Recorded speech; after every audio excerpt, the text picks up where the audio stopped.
Hi, my name is Rachel and today I'm reviewing In the Ravenous Dark by A.M. Strickland. This will be a spoiler-free review, but down below I'm going to link to A.M. Strickland's Goodreads post about this book because they go into depth about the content warnings of this book. It's a long list and I don't want to list it all here, so if you need content warnings for this book, make sure you check out that post down below. And I'm obligated to say thank you to NetGalley and the publisher for an e-arc of this book, and all of my opinions are mine, yada yada, etc, etc. So In the Ravenous Dark is a YA, borderline new adult fantasy, which new adult's not really its own genre anymore, whatever. Genre? That's not, no, age group. What? Wow, I'm already fucking up. Man, I'm really good at this. This is written by the same author who made Beyond the Black Door. I did not love that book, but I did make a review for it, so that will also be linked down below if you're interested. This book comes out on May 18th, and if you like blood magic, shadow magic, death magic, polyamory, queerness in your YA books, Greek Roman vibes, found family, and vampires sort of, but almost not, kind of, what? Kind of vampires. Then you might like this book. Our main character in this book is Roven, and she is a blood mage, which is hereditary.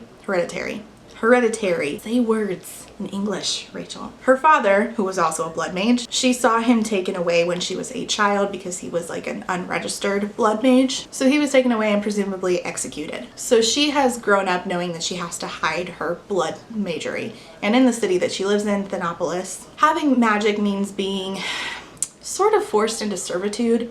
Not like you're a servant, like serving meals and stuff, but you have to use your magic as the royal rulers see fit, and you are bound to a undead person who is your guardian, who basically controls you and keeps you in check. And the guardians are the shadow magic users. And I loved the two different kinds of magic working in tandem with each other, the blood magic from the mages and the guardians, the undead people who have shadow magic. I loved the magic in this. So cool. Shadow magic is my favorite. I have a whole video talking about how shadow magic is my favorite kind of magic and recommending books that have shadow magic in them, so if you're interested, link down below. I just made this video and then I read this book, so I guess now I have to make another part 2 to that video where I give more recommendations. Because this is, while I have a lot of issues with this book, as far as execution, the shadow magic is not an issue. This is one of the best uses of shadow magic that I have seen in a long time. It's very exciting to me. So years after watching her father be taken away for being an unregistered blood mage, Roven, now 19 or so, uses her magic to save someone she loves from falling and being hurt. In the process, she reveals that she's an unregistered blood mage, and she ends up being forced to go to the royal palace of Thanopolis, where she is forced into the world of blood mages and guardians and the ruling royals. She's bound to a undead person, undead dude named Averylos, who becomes her guardian, and she makes friends with a non-binary blood mage named Jaffa, and also falls for a princess, also a blood mage, named Lydia. If that already sounds like a lot, there's even more to it, which is why I feel like this did not work as a standalone and should have been a duology, because this book tried to do too many things at once, and I feel like not all of them were as fleshed out as I would have liked them to be. It didn't feel like a lot of exploration was done where there could have been. I felt like being stuck in the palace for a large chunk of time where she's processing having to be there was sort of a waste. I just feel like this was a failure of execution in several steps. The pacing was weird and it still tried to pack so much in, so it felt both dense and rushed at the same time. Like when it was taking too long, it was taking way too long. And then when they wanted to cram all this information in there, it came by so fast that I didn't even have time to process it. There is a unique feeling to this book. It's like Greek Roman inspired and it's very dark. It will appeal to a lot of readers, I think. There's a lot of like Greek Roman terms for clothing, but not really much else. And I don't know any of those terms, so it'd be like describing what somebody is wearing, and there were like 4 different terms and I've already forgotten all of them. And I'm like, I don't know what any of those are. Yep, that's a thing that someone is wearing, I guess. And it didn't really do anything for me for the story because I don't know what any of those Greek outfit things are. It's just not a thing I know. And outside of that, nothing like Greek Roman inspired really came into play, so I felt like that was kind of odd. There is a little bit of religion in here, which I like, but I wish that it had been, I wish it had been more integral.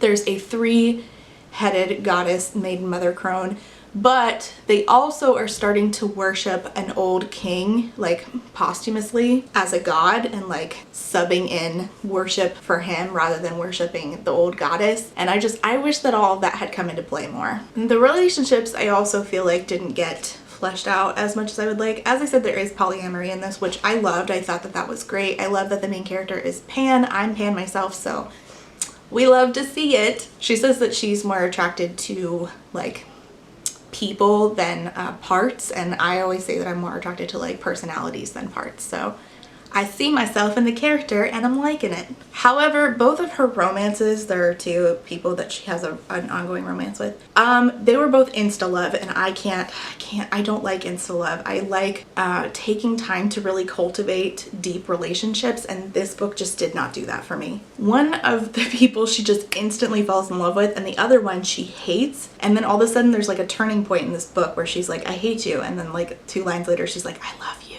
Wait, what? But that's not to say that I didn't like the characters. I just felt like the way that the relationships were cultivated was not genuine. I did like the characters themselves though. I thought that they all had very unique voices and different personality traits that I really enjoyed. And I thought her little found family with her and Lydia and Ivrilos and Jaffa, I thought that that was very sweet. I just wish there had been like more to it. Another part of the plot is there's a blight, which is basically this thing that's like a disease upon the world outside of Thenopolis, and one other country is like immune to it. It's like blight is making the world unlivable, and other places that people have lived have been overcome by the blight, and they've had to move to Thenopolis, or the other country that I can't remember the name of. This really didn't come into play very much, and it just sort of felt like background noise, and several times throughout the book I completely forgot about it, so it didn't really feel like a stake in the game. It just felt like, oh yeah, that's a thing I forgot about. It wasn't really something that I was worried about reading the book. I think Roven, our main character in this book, I think she's great. I think she's fun to follow. She's very snarky. She cares very deeply for people. She deals with being selfish, which I guess she can be. She's very headstrong. I really enjoyed her as a main character. I think that I enjoyed much more this main character than the main character of Beyond the Black Door. I liked learning along with Roven the new sigils that she needed to know in order to perform her blood magic. I thought that that was really interesting. The villain, and I won't say much about this, but the villains in this book are a little bit boring, kind of mustache twirly, just I want power for power's sake, and that's just not something I really like to see. I like things with more depth, and the ending with how they dealt with the villains of the story I felt like wrapped up so quickly. It was so rushed. All of a sudden it was done. I think there is a lot that could have been improved on, but I think that this is much better than A.M. Strickland's other book, and seeing the things that I liked, like the shadow magic and Beyond the Black Door that was hinted at, get put into this and expanded upon and made even better. I like to see it, so I definitely will be reading their next book. I just really super enjoyed the ways that shadow magic, death magic, and blood magic were interwoven. I think that that was so beautifully done, and just that was my favorite part of the story. Overall, I give this 3.5 out of 5 stars. Leave your comments down below. Let me know if you're planning on reading this. It comes out May 18th. And let me know if you've read Beyond the Black Door and what you thought of that one. I think A.M. Strickland has another one coming out next year in 2022. Something about seasons? I can't remember the name of it, but when that comes out, if it's on NetGalley, I'm going to request it because I got this from NetGalley, and I think it was a good read. It was a solid one. I've had some duds from NetGalley in the past 4 months or so, so this was nice. We liked it. We like to see it. Okay, leave your comments. Thanks for watching. See you next time. Bye!